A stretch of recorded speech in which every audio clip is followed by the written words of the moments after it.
আসসালামু আলাইকুম রাহমাতুল্লাহি ওয়া বারাকাতুহু। ইসলামিক আমলের চ্যানেলের পক্ষ থেকে আপনাদের সবাইকে আমন্ত্রণ ও মুবারকবাদ জানাচ্ছি। আজকে আমি আপনাদের সামনে এমন একটি ভিডিও নিয়ে এসেছি যে ভিডিওটি আমাদের বোনদের জন্য। অনেক বোনেরা কমেন্টস করে জানিয়েছেন, আমার স্বামী আমার কথা শোনে না, আগের মতো ভালোবাসে না, অত্যাচার করে, মারধর করে, আমি এখন কি করব?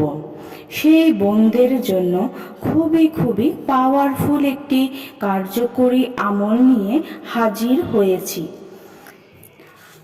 পাওয়ারফুল দোয়া নিয়ে হাজির হয়েছি, যে দোয়াটি পড়লে 1 ঘন্টার মধ্যে স্বামীকে আপনারা বশ করতে পারবেন ইনশাআল্লাহ। অবশ্যই আল্লাহ তাআলার উপর বিশ্বাস করে অজু করে এসে এই আমলটি করতে হবে। ইনশাআল্লাহ ইনশাআল্লাহ আপনার অত্যাচারী স্বামী আপনার বশবর্তী হয়ে যাবে। আমলটি করার নিয়ম হলো, আমি এখন বলে দিচ্ছি। আপনাকে 5 ওয়াক্ত নামাজ অবশ্যই পড়তে হবে। তারপর যে কোনো নামাজের পর এই আমলটি করবেন।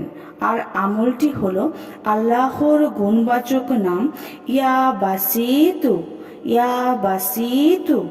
আপনি নামাজ শেষ করে অজু করা অবস্থায় 1 গ্লাস পানি নিয়ে 300 বার এই নামটি পাঠ করবেন।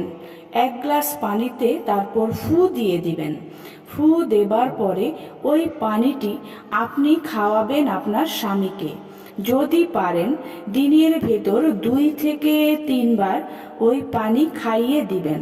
দেখবেন আপনার অত্যাচারী স্বামী আপনার অনুগত হয়ে গেছে। প্রিয় বোনেরা, ভিডিওটি অবশ্যই শেয়ার করে দিবেন, লাইক করবেন, কমেন্ট করবেন।